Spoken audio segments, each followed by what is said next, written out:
One comment, one pause. 8 seconds that froze millions of people in front of their screens. Barron Trump thought he had the perfect moment to show off during a live broadcast.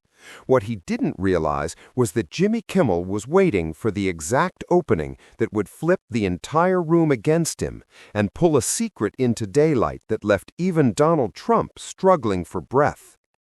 In the world of national politics, where image is everything and every word is ammunition, a single insult doesn't just sting, it opens a door. It creates a crack wide enough for a truth someone never planned to reveal. And when that insult comes from a son trying to impress a father who lives for the spotlight, the fallout can be volcanic. That's exactly what happened during a high-profile televised forum on media integrity. Donald Trump sat at center stage, playing the role of statesman, with 19-year-old Barron beside him, presented as the fresh new face of the family line.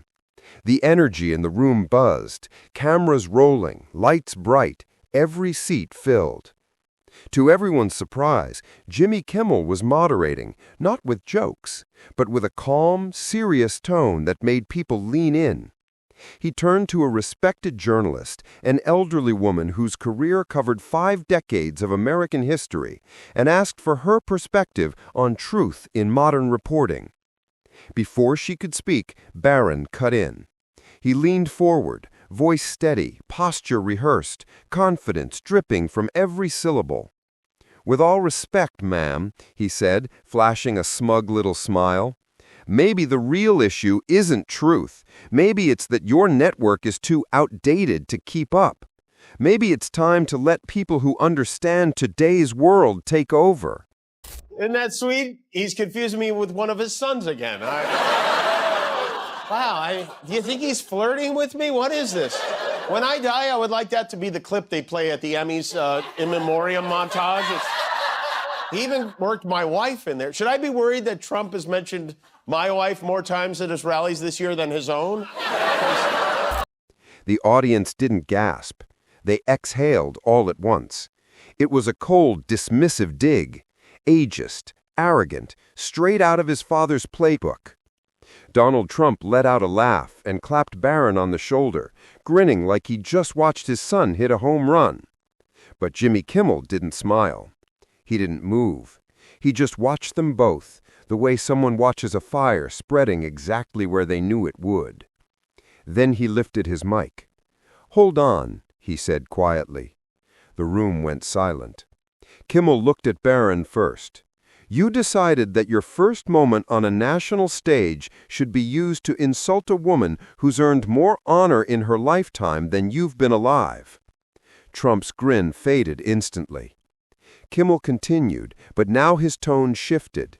He wasn't just correcting a teenager, he was aiming at the man beside him. "You mentioned passing the torch, legacy, truth, family." He turned his full attention to Donald Trump, and the air changed. What followed was 8 seconds that felt like an eternity. The camera zoomed in. Trump stiffened. The audience didn't even breathe.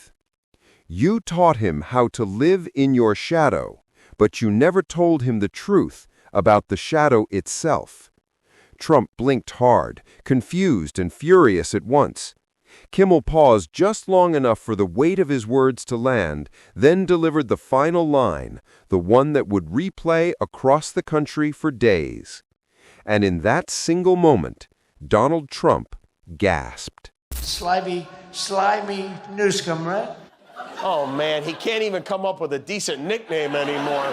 It's so sad. You know, it's been interesting to watch Newsom because while he's making fun of Trump, he's also been reaching across the aisle, inviting Republicans and whatnot on his podcast, including most recently one of the president's biggest and most fanatical